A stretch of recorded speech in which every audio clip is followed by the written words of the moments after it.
अब बच्चा कस्तो बनाउने भनेको आमाको हातमा भर पर्छ। आमाले बनाएको खानामा 100% माया प्लस पोषक तत्त्व र औषधीय गुण हुन्छ आमाले बनाउनु भएको भोजनमा।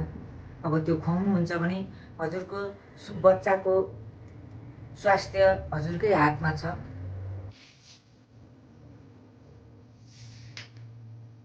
जैविक कुराहरू खुवाउने हो, धरती माताबाट आएको कुराहरू खुवाउने हो।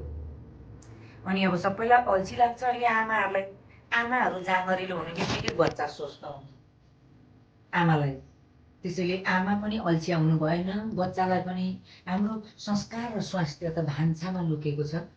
भान्सालाई नै अस्पताल बनाउनुहोस्, भान्सालाई नै सबभन्दा ठुलो औषधालय बनाउनुहोस्, आमाहरू त्यहाँको सबभन्दा ठुलो डाक्टर बनाउनुहोस्।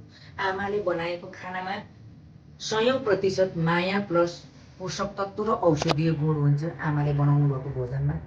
अब त्यो खुवाउनुहुन्छ भने हजुरको बच्चाको स्वास्थ्य हजुरकै हातमा छ। अब बच्चा कस्तो बनाउने भनेको आमाको हातमा भर पर्छ। आमाले गर्ने दैनिकीमा आमाले सिकाउन संस्कार, बिहान अनुलोम विलोम गर्न सिकाउने, बिहान अब हुन त बच्चालाई अहिले हामी स्कुलको कारण पनि बिहान चाँडै उठाउँछौँ। जब सबभन्दा ठुलो औषधि भनेको निन्द्रा हो। कफको अवस्थामा बच्चालाई ऊ जतिखेरसम्म सुत्छ सुत्न दिने, अनि उसलाई सबभन्दा बढी खेल्न दिने, प्रकृतिमा रमाउन दिने।